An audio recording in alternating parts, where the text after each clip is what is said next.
یہ امام اہل سنت مولانا شاہ احمد رضا فاضل بریلوی رحمۃ اللہ علیہ کی فتاوی رضویہ ہے۔ آپ سے استفسار کیا گیا اور آپ نے اس کی وضاحت کی۔ ذرا سنیے فاضل بریلوی رحمۃ اللہ علیہ ننگے سر نماز پڑھنے کے متعلق کیا فرماتے ہیں، آپ سنیں گے تو ایمان میں تازہ ہوگا۔ آج کل دیار بنگال کے بعض شہروں میں بعض لوگوں نے فرض جماعت میں سر ننگا کر کے نماز پڑھنا اختیار کیا ہے۔ اگر کسی نے کہا کہ جماعت کی اہانت ہوتی ہے تو اس کے جواب میں یہ لوگ کہتے ہیں کہ عاجزی اور انکساری کی وجہ سے پڑھتا ہوں۔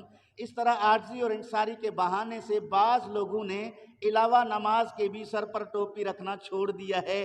تو کیا ننگا سر فرض جماعت میں نماز پڑھنے سے نماز جائز ہوگی یا مکروہ ہوگی؟ اگر جائز ہوگا تو کیا حضور سرور کائنات یا حضرت مولا کائنات یا حضرات امامین کریمین یا حضرات صحابہ کرام یا اولیاء اعظام نے کبھی فرض جماعت میں ننگا سر نماز پڑھی ہے یا نہیں؟ علاوہ ازیں نماز کے بھی ان حضرات نے کبھی کبھی سر کو ننگا رکھا ہے یا نہیں؟ صوفیہ اعظام کی کتابوں میں ننگا سر رہنا تہذیب اور آداب آیا ہے یا نہیں؟ احادیث شریفہ فقہ سے اس کی قرات ثابت ہے یا نہیں؟ جواب دے کر اجر پائیں۔ سائل پوچھتا ہے بنگال سے، سائل کا نام سید ظہور الحسن صاحب قادری رزاقی کرمانی رحمۃ اللہ علیہ ہے۔ 22 جمادی الاولیٰ 1336 ہجری آپ سے یہ سوال پوچھا گیا ہے۔ فاضل بریلوی رحمۃ اللہ علیہ اس کا جواب دیتے ہیں، ذرا سنیے جواب۔ الجواب: حضور اقدس صلی اللہ علیہ وسلم کی سنت کریمہ نماز مع کلا و امامہ ہے۔ نبی کریم صلی اللہ علیہ وسلم کی سنت کیا ہے؟ ٹوپی اور امامہ کے ساتھ نماز پڑھنا، یہ مصطفیٰ کریم کی سنت ہے۔ اگر کوئی سستی اور کاہلی کی وجہ سے ٹوپی اور امامہ کو ترک کر کے نماز پڑھتا ہے تو نتیجہ کیا نکلا کہ خلاف سنت ہے، اور جو خلاف سنت عمل ہے تو اس کو فقہ میں کیا کہتے ہیں؟ مکروہ۔ کیا کہتے ہیں؟ مکروہ۔ فاضل بریلوی نے مختصراً ایک جملے میں ان تینوں مسائل کو شامل کر دیا۔ فقہائے کرام نے ننگے سر نماز پڑھنے کو 3 قسم کیا ہے۔ فقہائے کرام نے ننگے سر نماز پڑھنے کے مسئلے کو 3 حصوں میں تقسیم کیا، پہلا، دوسرا، تیسرا۔ فاضل بریلوی رحمۃ اللہ فرماتے ہیں اگر بے نیت تواضع اور عاجزی ہو تو جائز۔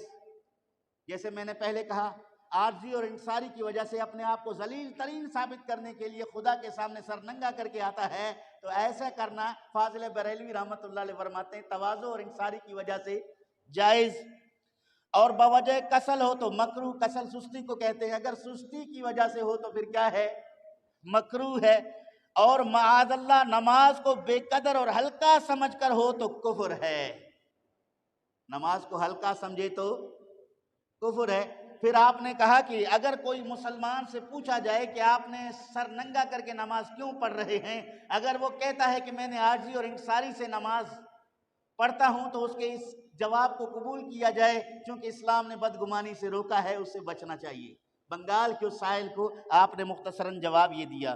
تو اس کے بعد فرمایا کہ اور ایسی وضع جس پر انگلیاں اٹھیں، آگے سنیے، ننگے سر کی عادت ڈالنا، وہ اتفاقی بات ہے، ننگے سر کی عادت ڈالنا، کوچہ و بازار میں اسی طرح پھرنا نہ ہرگز ثابت ہے، نہ شرعاً محمود، بلکہ وہ من جملہ اسباب شہرت ہے۔ فرماتے ہیں کہ ننگے سر بازاروں میں گھومنا یہ پسندیدہ معمول عمل نہیں ہے، یہ عمل محمود نہیں ہے، محمود کا الٹ مکروہ ہے۔ محمود لفظ کا ضد جو ہے مکروہ ہے۔ فرمایا کہ وہ نہ شرعاً محمود، جب شرعاً محمود نہیں ہے تو پھر شرعاً مکروہ ہوگا۔ ابھی دن ہے، اگر دن نہ ہو تو پھر کیا ہے؟ بولیں، دن نہ ہو تو پھر رات ہے نا، اگر رات ہو تو پھر دن نہیں۔ تو اسی طرح اگر محمود نہیں ہے تو پھر کیا ہے؟ مکروہ ہے۔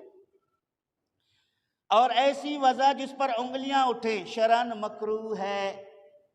انگلیاں اٹھنے شروع ہو جائیں کہ دیکھو یہ پیر صاحب ننگے سر گھوم رہا ہے، دیکھو یہ حاجی صاحب ننگے سر گھوم رہا ہے، دیکھو یہ قاضی صاحب ننگے سر گھوم رہا ہے، تو انگلیاں اٹھیں گے، لہٰذا اس انگلیوں کے اٹھنے کی وجہ سے اس سے بچنا چاہیے، چونکہ یہ عمل مکروہ ہے۔ تو لہٰذا مسلمانوں کے تہذیب میں یہی ہے کہ امامہ ہو، قمیض ہو، ازار ہو یا پیجامہ، تو یہ اس کا حکم ہے۔